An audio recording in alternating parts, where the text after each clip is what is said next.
I monetized a brand new YouTube channel from 0 subscribers in just 6 long-form videos across 44 days. I ended month 1 with 17,000 views, month 2 totaled at 158,000 views, and as of writing this video right now, 4 months in, I have 725,000 long-form views spread across 14 uploads. I did all of this without telling a single person or pre-existing audience about the channel, completely faceless, and I did it entirely using browse traffic, aka I got viewers from the YouTube homepage to click my video, which is the most powerful form of traffic. And no, I didn't use my resources to hire anyone. I did every single part of these videos alone. I came up with the ideas, filmed, edited, scripted, made thumbnails, all of it by myself. I did this by following 7 simple rules, and I'm going to break these rules down for you today. Counter on screen, let's go. Straight away, rule 1, I need to admit that I didn't tell anyone or any pre-existing audiences about this channel for my own benefit, and you shouldn't tell anyone about your channel for the same reason,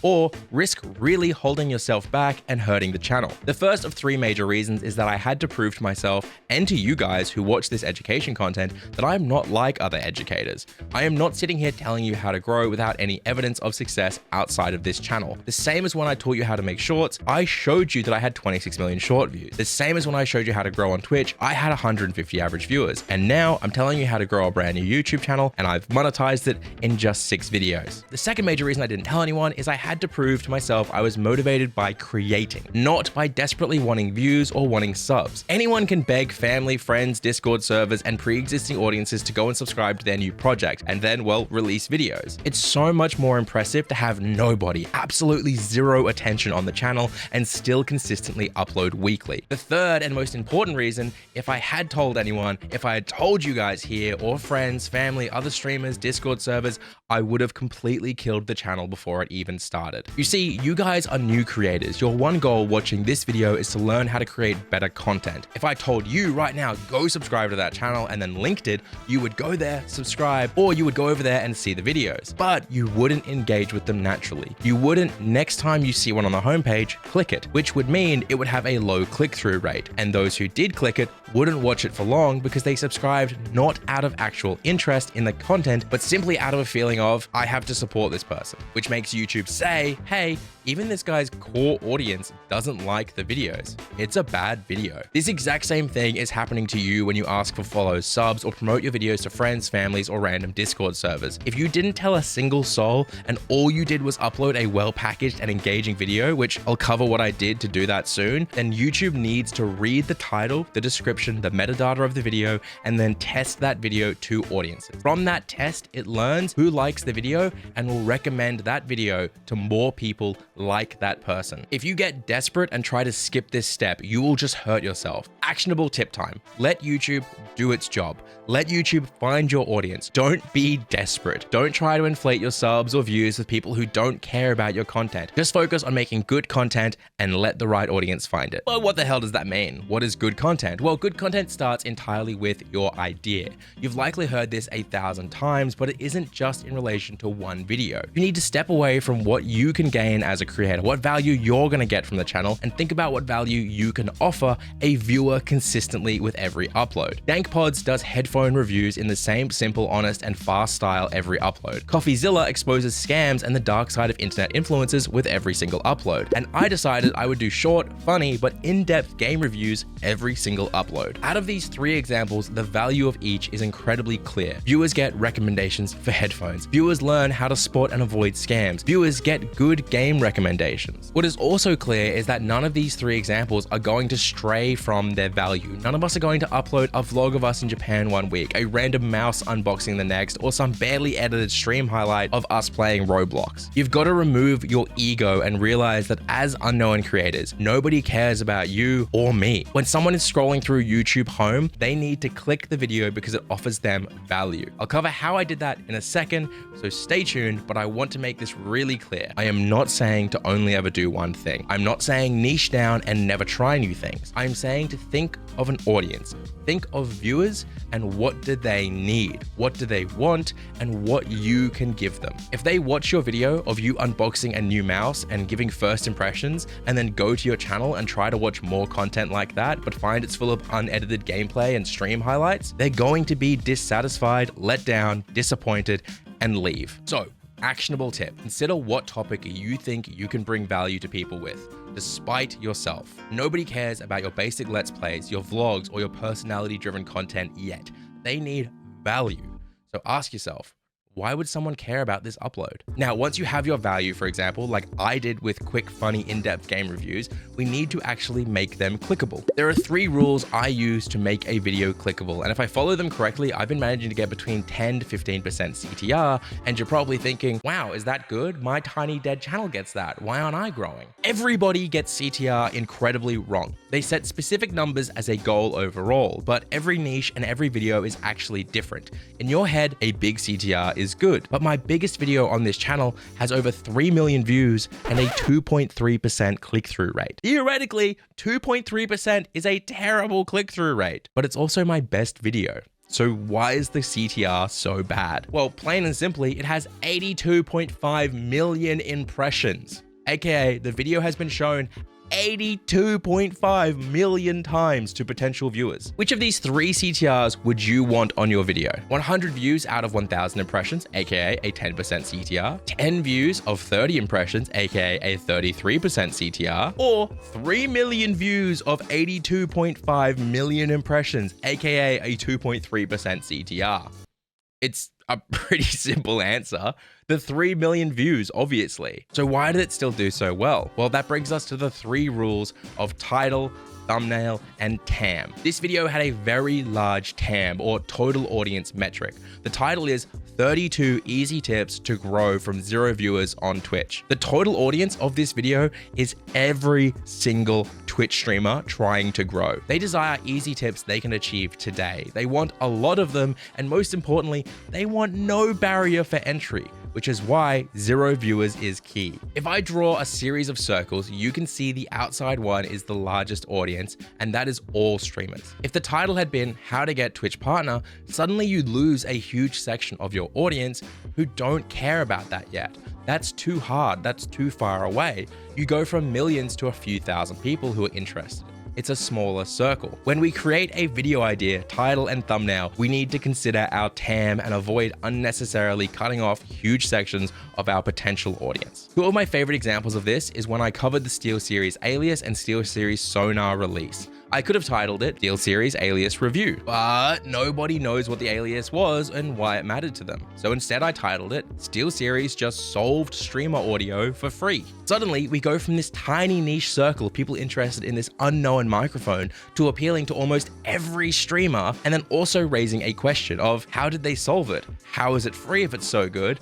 And the viewer needs to click to find out. That video got 100,000 views. If we look at the gaming niche, Call Me Kevin does something really powerful with his games because he often plays things nobody knows about. If nobody knows about it, he isn't going to put the game in the title because that would lower the TAM. So instead he writes, the best free Steam game takes place entirely on your desktop. What he has done there is make his TAM every single Steam user, every gamer who wants good games, every gamer on a budget, and he has raised so many questions. Why is it good? How is it free? How does it take place on your desktop? And that's right, users then need to click it to answer these questions. This is a creator with 3.5 million subscribers and a decade of experience who isn't using his face to sell his content because he knows he can reach a larger audience by focusing on all Steam users rather than just Call Me Kevin fans. So why are you putting your face in your thumbnails?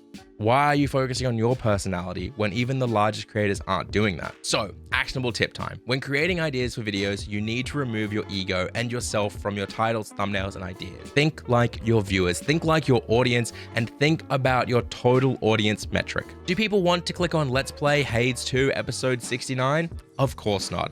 I don't know you. I don't know if you're good at Hades. I don't even know if you're going to be a fun person to watch. And most importantly, I haven't seen the other 68 episodes. But I would probably click on the most anticipated sequel in gaming is here. Because I don't need to know who you are. I don't need to know what Hades is. I just need to be a gamer interested in seeing what the most anticipated sequel actually is. And when I do click, your intro needs to perfectly reiterate and pay off what your title and thumbnail said. It needs to hook and engage me. Promise me you're not wasting my time. If I click a video called The State of Indie Horror Games where the thumbnail shows me the most recognizable horror mascot and the word boring, then you better instantly address that. which is what Stella J does. Once Upon a Time in August 2014, Five Nights at Freddy's and PT are released 4 days apart. AAA studios kind of do their own thing, but this would mark the beginning of 2 very distinct categories in the indie horror scene: mascot horror and good horror. This branch is so boring. And those 15 seconds set up the entire premise of the video. They reiterate the title and they make a statement that you're either going to 100% agree with or 100% disagree with. Either way, by the 15-second mark, you are completely engaged. There is no, "Hi, welcome back to my channel." No big title slingers, no asking for subs or begging for likes, just some great music, a fantastic script, and subtitles perfectly done so that you're constantly engaged and reading the content. It looks intense and dramatic or over-edited, but it isn't. It's addressing your click before slowing down and covering the topic through the rest of the video. It's front-loading engagement. Actionable tip: make sure your title, your thumbnail, and your TAM are structured so that you know who your audience is, what value you're giving them, and why they're clicking. Then make sure the first 5, 15, and 30 seconds of your video reiterate that value and pay off that click. And please, give your audience value and don't ask for value from them by begging for likes and subs early. This heavily leans into my zero fluff policy. When you're watching a video back, reading a script, or even simply recording, ask yourself, does this matter? Does this help the viewers gain value? Am I stretching the length of a video for no reason by doing this? If the answer is yes, then you should cut that section. If you line up your video or script and mark the timeline as point A, B, C, D, and F, and then ask yourself, if a viewer is watching, do they need the information they gain from point B to understand or enjoy point C? Or can a viewer go from point A to point C without missing anything, without having any issues for the rest of the video? If they can, then point B isn't needed. When I did this, I found my videos became much shorter, punchier, and ended up always being around the 7-minute mark. And you know what? My retention rate climbed to 50 or 60% because viewers weren't getting bogged down in crap that didn't matter. I had stayed on focus to the original value, the reason they clicked, and that meant they stayed with me as long as possible. Actionable tip: remove your ego and stop leaving stuff in because you like the sound of your own voice. Don't ask for value. Don't expect viewers to watch you because you worked hard. Cut the crap that doesn't appeal to the reason they clicked, and don't get distracted going on random tangents.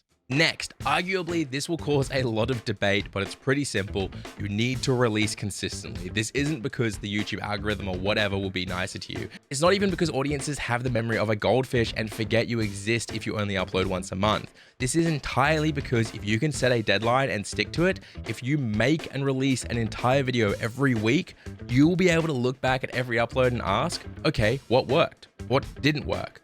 And you will improve so much faster if you upload 52 videos in a year, where you are able to improve just a little bit every upload, instead of uploading 6 videos in a year where you've spent months polishing endlessly for them to be perfect in your eyes. Actionable tip: set a deadline and stick to it. The enemy of creativity, of success, of YouTube is perfection. I hate the term good enough because people use it to justify laziness, but if you've put in hard work, effort, and your heart into your titles, thumbnails, and videos, but respect your deadline and say, this has to go out today, then you'll always end up going further than someone who is constantly pushing a deadline back just to polish the cuts a tiny bit more. And now for the most important step of the entire video: if you want to grow, you need to make the viewers, your audience, actually feel something. A running trend through all of these steps, if you go back through, is focusing on your audience and how they feel.